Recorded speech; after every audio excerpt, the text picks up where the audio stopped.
Hello everyone, welcome और welcome back to my YouTube channel a young homeopath. Hope you all are doing well.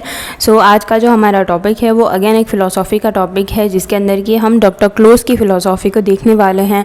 उसके अंदर से भी एक बहुत इंपॉर्टेंट टॉपिक है विच इज़ अ ससेप्टेबिलिटी, जिसको कि हम आज पढ़ने वाले हैं। ठीक है, तो ससेप्टेबिलिटी जो है वो आपको आपके सिलेबस के अंदर डॉक्टर क्लोज की ही ससेप्टेबिलिटी पूछी गई है, लेकिन susceptibility normal in the organon भी पूछा जाता है, susceptibility according to doctor Robert भी पूछा जाता है, and for susceptibility according to close भी पूछा जाता है। ठीक है, तो इन सबको लिखने का वे कौन सा होता है वो भी मैं आज आपके साथ डिस्कस करूंगी। फर्स्ट ऑफ ऑल हम देखेंगे इसकी डेफिनेशन।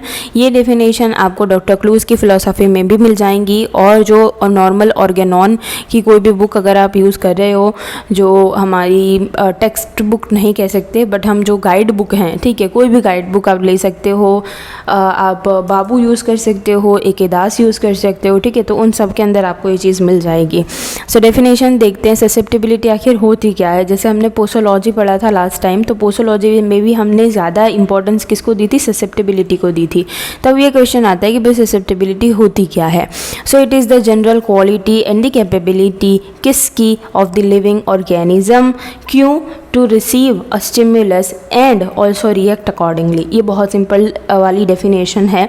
सिंपल सी ये चीज़ है, जैसे मैंने पहले भी आपको बताया था कि susceptibility it's inversely proportional to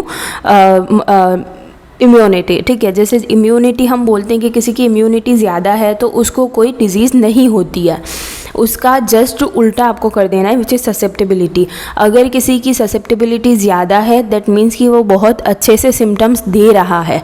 ठीक है, अगर किसी की ससेप्टिबिलिटी लो है, हम ऐसा कहते हैं कि इस पर्टिकुलर पर्सन की ससेप्टिबिलिटी लो है, तो उससे हमारा मतलब क्या होना चाहिए कि ये एक पर्टिकुलर पर्सन को अगर कोई भी चीज़ होती है तो उसकी बॉडी उसके अकॉर्डिंग रिएक्ट नहीं करती है। ठीक है, जिसको कि हम बोलते हैं ससेप्टिबिलिटी लो है।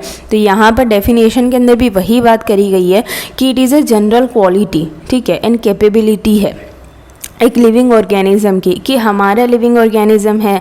इन शॉर्ट अगर तुम यहाँ पर वाइटल फोर्स को देख लो, ठीक है, तो वाइटल फोर्स की एक क्वालिटी होती है कि वो अगर डिरेंज हुआ है तो वो सिम्टम प्रोड्यूस करता है। ठीक है, और वो उसकी कैपेबिलिटी है कि वो कितने इंटेंसिटी के अंदर सिम्टम को प्रोड्यूस करेगा। ठीक है, और जो सारा स्टिमुलस है, स्टिमुलस से कोई भी चीज़ हो सकती है, इधर ए पैथोजन और अ माइजम, और वी कैन से कि any changes in the environment. ठीक है, any changes in the person itself, वो सब क्या हो गया, स्टिमुलस हो गया। उसको रिसीव करने की भी कैपेबिलिटी है और उसके अकॉर्डिंग रिएक्ट करने की भी। जैसे हमने एक्शन ऑफ मेडिसिन के अंदर देखा था कि जो सेकेंडरी एक्शन है वो क्या है, वो रिएक्शन है वाइटल फोर्स का।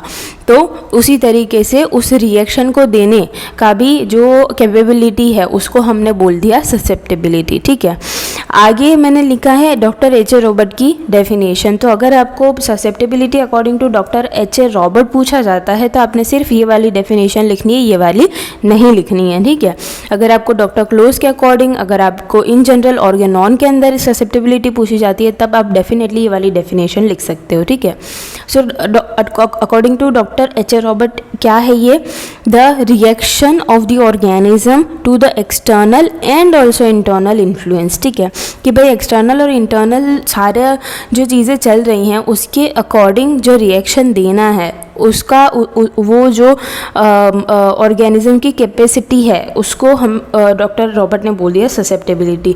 जैसे इन्होंने यहाँ पर एक दूसरी चीज़ ऐड करी है विच इज़ ए इंटरनल। ठीक है, जैसे आप किसी को मेडिसिन देते हो तो हम पोटेंसी क्यों चूज़ करते हैं, हमने ये क्यों बोल दिया कि जो पोटेंसी है इज़ इक्वल टू ससेप्टिबिलिटी, हमने ये क्यों बोला है, बिकॉज कि हम देखते हैं, जैसे आपने बहुत बार और हमने लास्ट वीडियो के अंदर भी बात करी थी कि डॉक्टर केंट ने भी बोला है कि जो इनक्योरेबल डिजीज़ हैं या फिर तो जिसके अंदर पैथोलॉजिकल जो सारे सिम्टम्स हैं वो आ चुके हैं, पैथोलॉजिकली जो डिरेंजमेंट होना है वो हो चुका है, तो उसके अंदर हम लो पोटेंसी क्यों देते हैं, बिकॉज कि उस वक्त आप देखोगे कि पेशेंट आपको 1, 2 या 3 उससे ज़्यादा कोई सिम्टम नहीं देगा। तो ये तब हम क्या अंदाज़ा लगाते हैं कि इस पर्टिकुलर पर्सन की ससेप्टिबिलिटी कम है। ठीक है, इसीलिए हम उसको कम पोटेंसी की मेडिसिन देते हैं। तो उससे आता है कि इंटरनल इन्फ्लुएंस भी यहाँ पर आपने ध्यान में रखना है, ठीक है। आगे बढ़ेंगे, टाइप्स और we can say the relationship with the other thing with the susceptibility. That means कि susceptibility and life, susceptibility and health, susceptibility and disease and susceptibility and cure. ये जो 4 चीज़ें हैं वो अकॉर्डिंग टू डॉक्टर क्लोज लिखी गई हैं। उसके अलावा जो मैंने यहाँ पर चीज़ें लिखी हुई हैं वो सारी चीज़ें आपको डॉक्टर एच.ए. रॉबर्ट और जो इन जनरल ऑर्गेनॉन है उसके अंदर मिल जाती है, ठीक है। तो अगर सिर्फ डॉक्टर क्लोज की सस्टेबिलिटी पूछी जाए तो ये सारी चीज़ें लिखनी है। और अगर बहुत बार ऐसा क्वेश्चन आता है कि वहाँ पर अलग से मेंशन किया गया होता है कि relationship of the susceptibility with this things and also this other things, तब आपने ये सारी चीज़ें लिखनी है, ठीक है। और अगर तुम यहाँ पर देखने जाओगे तो कॉन्स्टिट्यूशन है, डायथेसिस है, ड्रग्स है, पोसोलॉजी है, सप्रेशन है, ठीक है। तो कहीं ना कहीं ये सारी चीज़ें हमने अभी तक पढ़ ली है। जैसे कि हमने पोसोलॉजी वाला चैप्टर देखा था, ठीक है, जो homeopathic posology according to doctor Close था, या फिर तो हमने पहले भी पोसोलॉजी देखा था, ठीक है, इन जनरल पोसोलॉजी। तो उसके अंदर भी कॉन्स्टिट्यूशन के बारे में हमने बात की थी, डायथेसिस, टेम्परामेंट के बारे में हमने बात करी थी, ठीक है। पोसोलॉजी इटसेल्फ वो उसके अंदर आ जाता है। तो वही सारी चीज़ें आपने यहाँ पर रिपीटेशन के अंदर लिख देनी है, ठीक है। आज हम बात करेंगे इन 4 कंपोनेंट के बारे में जो कि थोड़े से डिफरेंट हैं, जिनको कि थोड़ा सा ये बेस बनाते हैं, ठीक है। उसके बाद कॉन्स्टिट्यूशन, डायथेसिस सारी चीज़ें आती हैं। सबसे पहले तो life, health, disease and cure आता है, ठीक है। तो पहले शुरू करते हैं ससेप्टेबिलिटी एंड लाइफ। तो आपने बस इतनी चीज़ ध्यान में रखनी है कि ससेप्टेबिलिटी है क्या, ठीक है। ये एक रिएक्शन है, ये एक कैपेसिटी है एक ऑर्गेनिज्म की कि जो दूसरी चीज़ों को, बाहर की चीज़ों को या फिर अंदर की भी चीज़ों को एक्सेप्ट कर पाए और उसके अकॉर्डिंग अपना रिएक्शन दे पाए, ठीक है। बस इसको हमने ससेप्टेबिलिटी बोला है। अब लाइफ जो है, जैसे कि तुमने देखा है कि जो कोई पर्सन डेड हो जाता है, ठीक है, तो उसको हम क्या बोलते हैं, मतलब उसको हम डेड क्यों बोलते हैं? बिकॉज कि उसके अंदर कोई लाइफ नहीं है, ठीक है। इसलिए भी हम बोलते हैं कि भाई वो चल नहीं पा रहा है, वो बोल नहीं पा रहा है, ठीक है। तब हम समझते हैं कि डेड हो गया है। लेकिन एक जो चीज़ होती है लाइफ, ठीक है, बिकॉज कि हम यहाँ पर फिलॉसफी पढ़ रहे हैं, ठीक है। तो लाइफ से हमारा मतलब क्या होना चाहिए कि उसके अंदर वाइटल फोर्स नहीं है, ठीक है, सिंपल सी चीज़। दूसरी चीज़ ये है कि जब उसके जो इंटरनल सारे फिज़िकल चीज़ें, फिज़िकल जो वर्क है, ठीक है, जो फंक्शन है वो नहीं चल रहा है, तब हम उसको बोलते हैं कि इसके अंदर लाइफ नहीं है, ये डेड हो चुका है। तो उसका जस्ट ऑपोजिट, जब कोई पर्सन के अंदर लाइफ है, ठीक है, कोई जी रहा है, कोई किसी के अंदर लाइफ है, तो हम वो चीज़ कैसे डिनोट करते हैं कि भाई इसके सारे फंक्शन चल रहे हैं। इधर कि ये बीमार है फिर भी इसके अंदर लाइफ है, अगर वो बिल्कुल हेल्दी है फिर भी उसके अंदर लाइफ है, ठीक है। तो इन शॉर्ट लाइफ का हम मतलब क्या समझते हैं कि जो फंक्शन सारे चल रहे हैं, जिस एक ऑर्गेनिज्म के अंदर फंक्शंस चल रहे हैं, ठीक है, इन शॉर्ट उसको हमने लाइफ बोला है। जस्ट उसको आपको ससेप्टेबिलिटी के साथ थोड़ा सा कोरिलेट करना है। So it is the fundamental attribute of the life. All the functions, either the pathological or the physiological, occur because of any stimuli and reaction. जैसे कि आपने सिंपल सी चीज़ समझी होगी कि हमारे जो GIT की ही अगर मैं बात करूं तो जैसे आपने देखा होगा कि हमारे माउथ के अंदर जब भी हम फूड को रखते हैं तब से हमारा सलाइवेशन भी शुरू हो जाता है, या फिर तो आपने फूड को तो कहीं पर देखा है, जस्ट वो आपके माउथ के अंदर आया भी नहीं है तब से सलाइवेशन शुरू हो जाता है, अगर आपको वो चीज़ पसंद है तो, ठीक है। तो ये क्यों होता है? बिकॉज कि आपने देखा, विच इज़ अ स्टिमुलाई, उसका रिएक्शन आया कि सलाइवेशन चालू हो गया, ठीक है। आपने आगे खाना खाया, आपका पूरा GIT, पूरे जो जूसेस हैं, सारा जो फंक्शन है वो होने लग गया। ये क्या है? ये एक रिएक्शन है हमारी बॉडी का, राइट। अगर आप किसी डेड पर्सन को खाना भी खिला दो, उसके सामने कुछ चीज़ रख दो, तो ये सारी चीज़ें नहीं होंगी। क्यों नहीं होंगी? बिकॉज कि उसके अंदर ससेप्टेबिलिटी नहीं है, उसके अंदर कोई लाइफ नहीं है, ठीक है। They all are dependent upon the power of the organism to react with the stimuli, right? So for example, अब यहाँ पर कुछ एग्जाम्पल दे रखे हैं मैंने, बहुत सिंपल एग्जाम्पल है जो मैंने आपको एग्जाम्पल बताया था GIT वाला, आप वो भी लिख सकते हो और ये वाला एग्जाम्पल भी लिख सकते हो। इस एग्जाम्पल को मैं अगर आपको सिंपल लैंग्वेज में समझाने की कोशिश करूँ तो जैसे कि आप जो बहुत ज़्यादा कोल्ड एनवायरनमेंट है, ठीक है, तो उस कोल्ड एनवायरनमेंट के अंदर जब आप जाते हो तो आपको डिज़ीज़ होना या ना होना, उसके अकॉर्डिंग रिएक्शन आना, ये प्योरली आपकी ससेप्टेबिलिटी के ऊपर डिपेंड करता है। बस यही चीज़ लिखी हुई है। If the person is affected by the cold, that means the cold is a stimulus, right? Or disease that cause by a cold is a reaction, right? Is a reaction by that person or the organism. तो ये हो गया susceptibility and life, ठीक है. अब आता है susceptibility and health. Okay तो हेल्थ क्या है, सबसे पहले आपको ये बताना पड़ेगा कि भाई हेल्थ है क्या. तो जो हमने आगे देखा कि ससेप्टिबिलिटी एंड लाइफ, उसके अंदर हमने फिजियोलॉजिकल एंड पैथोलॉजिकल दोनों चीज़ों को बताया था.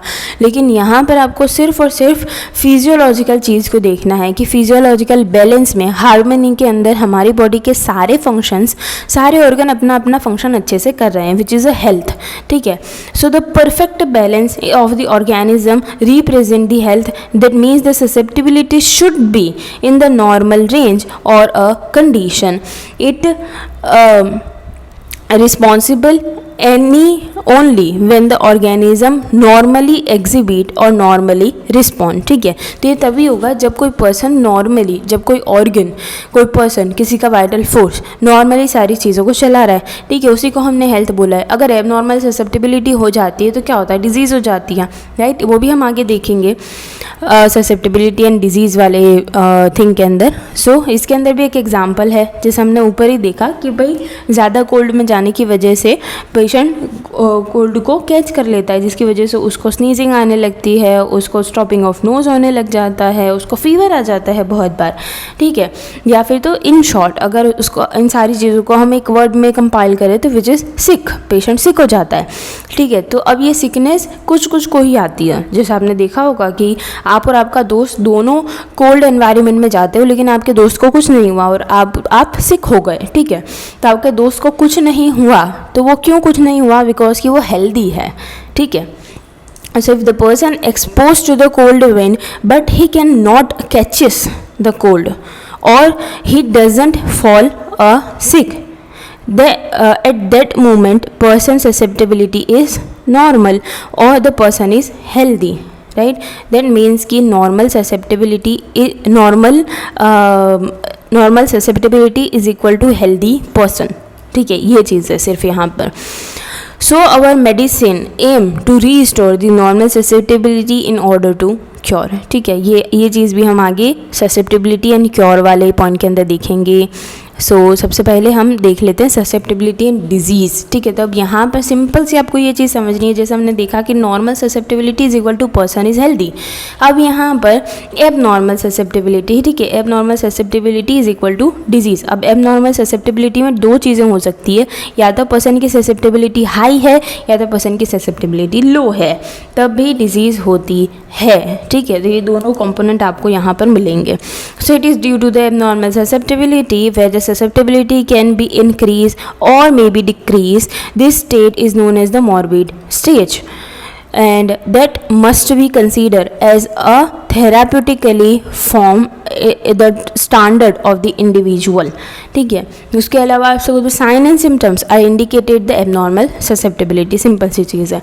अब आगे हम बात करेंगे ससेप्टिबिलिटी एंड क्योर के बारे में, ठीक है.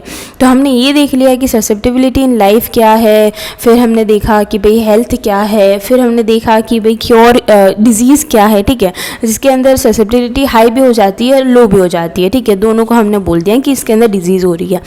अब क्योर क्या है, तो जैसे किसी की ससेप्टिबिलिटी हाई है तो उसको वापस से हमने नॉर्मल स्टेट में ला दिया, क्या हो गया ये हेल्दी स्टेट, राइट. तो जस्ट उसी को हम क्योर बोलते हैं. Okay, so cure is depending on the reaction of the impression of the curative remedy. जैसे मैंने आपको आगे भी बोला था, हमने पोस्टोलॉजी में भी देखा था कि भाई आपकी भले जो मेडिसिन है वो ठीक है, वो सिमिलिमम है, बट स्टिल अगर वो कम पोटेंसी में आपने दे रखी है तो वो ठीक से और जल्दी से पेशेंट को क्योर नहीं करेगी, ठीक है. तो उसका रिएक्शन अच्छे से आना ज़रूरी है. So during the proving remedy form the artificial susceptibility. जैसे यहाँ पर हमने मोडस ऑपरेंडी पढ़ा था, उसके अंदर हमने क्या देखा था कि हमारी मेडिसिन जो है वो बॉडी में जाकर एक आर्टिफिशियल डिजीज़ को कॉज करती है, ठीक है. उसी तरीके से हम यहाँ पर जस्ट आपने डिजीज़ को हटा के ससेप्टिबिलिटी को लगा देना है, बाकी पूरा फंडा सेम है, ठीक है. That similar to the susceptibility of the sick individual. So the artificial susceptibility neutralises the sick susceptibility, ठीक है. So the artificial or the medical susceptibility should be higher in the form than the natural sick making susceptibility. ठीक है, that means कि हमारी potency थोड़ी सी slight सी high होनी चाहिए, किससे, जो ओरिजिनल डिजीज़ हुई है उससे. Okay, so this all process is based on the universal law और we can say the nature's law, right. अब यहाँ पर एक छोटा सा मैंने यहाँ जो चार्ट है वो बना कर रखा हुआ है, जिससे इजीली आपको सारी चीज़ें समझ में आ जाएंगी. सारी जितने भी चारों के चारों पॉइंट हमने समझे हैं वो सब आपको पता चल जाएगा. सो द ससेप्टिबिलिटी वो क्या हो सकती है, वो नॉर्मल हो सकती है. अगर वो नॉर्मल है तो उसको हमने हेल्थ बोल दिया. अगर वो एबनॉर्मल है, इम्बैलेंस है, उसके अंदर भी आपने दो पार्ट बना दिए. अगर हायर है, अगर कम है, ठीक है, हाइपर है, हाइपो है, ठीक है, फिर भी हम दोनों के अंदर डिजीज़ कॉज होती है. ससेप्टिबिलिटी अगर किसी की क्योर के अंदर है, क्योर वाला स्टेट है, तो वो कब आएगा, जब एबनॉर्मल ससेप्टिबिलिटी नॉर्मल ससेप्टिबिलिटी में कन्वर्ट हो रही होगी, तब बीच में जो एक फॉर्म आता है विच इज़ अ क्योर. ठीक है, तो ये जस्ट चीज़ें थी अबाउट दिस ससेप्टिबिलिटी. होपफुली आपको सारी चीज़ें अच्छे से समझ में आई होंगी. And don't forget to like, comment, share and subscribe to my channel. And thank you so much for watching.